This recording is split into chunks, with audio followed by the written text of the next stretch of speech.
அண்மை செய்தி.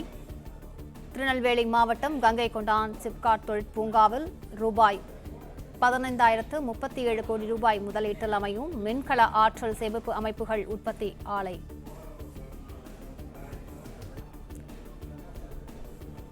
கூடுதல் தகவல்களை செய்தியாளர் ராஜ்குமாரன் வழங்க கேட்கலாம். விவரங்களை பதிவு பண்ணுங்க ராஜ்குமாரன்.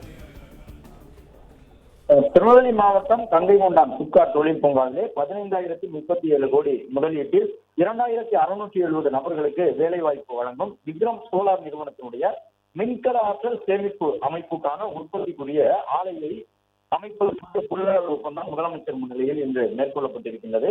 இந்த விக்ரம் சோலார் குழுமத்தை பொறுத்தவரை தமிழகத்தில் ஏற்கனவே ஓரகடம், வல்லம் உள்ளிட்ட 2 இடங்களில் சூரிய ஒளி மின்னழுத்த உற்பத்தி ஆலைகளை நிறுவி இருக்கின்றார்கள். இந்த நிலையில் திருநெல்வேலி மாவட்டம் கங்கை கொண்டானிலே சூரிய ஒளி மின்னழுத்த செல்கள் மற்றும் தொகுப்புகளுக்கான ஒருங்கிணைந்த உற்பத்தி வளாகத்தையும் நிறுவி இருக்கக்கூடிய சூழ்நிலையினால் இன்று திருநெல்வேலி மாவட்டம் சிப்காட் பூங்காவில் 15,037 கோடி ரூபாய் முதலீட்டில் 2,670 நபர்களுக்கு வேலை வாய்ப்பு வழங்கும் வகையிலான விக்ரம் சோலார் நிறுவனம் மின்கல ஆற்றல் சேமிப்பு அமைப்புகளுக்கான உற்பத்தி ஆலைகளுக்கு புரிந்துணர்வு ஒப்பந்தத்தை மேற்கொண்டிருக்கின்றார்கள். அதாவது இந்த சூரிய மின்சக்தி, காற்றாலை மின்சக்தி உள்ளிட்டவற்றின் மூலமாக மின் உற்பத்தி தொடர்ந்து அதிகரித்து வரும் நிலையில் அவற்றை சேகரிப்பதற்கான கட்டமைப்புகளை உருவாக்குவதற்கு போதிய நடவடிக்கைகளை எடுக்க வேண்டும் என்று முதலமைச்சர் ஏற்கனவே துறை சார்ந்து அறிவுறுத்தி இருக்கின்றார். இந்த நிலையில் சோலார் மின் உற்பத்தியில் ஈடுபடக்கூடிய பல நிறுவனங்கள் அவற்றோடு கைகோர்த்து செயல்படுகின்றார்கள்.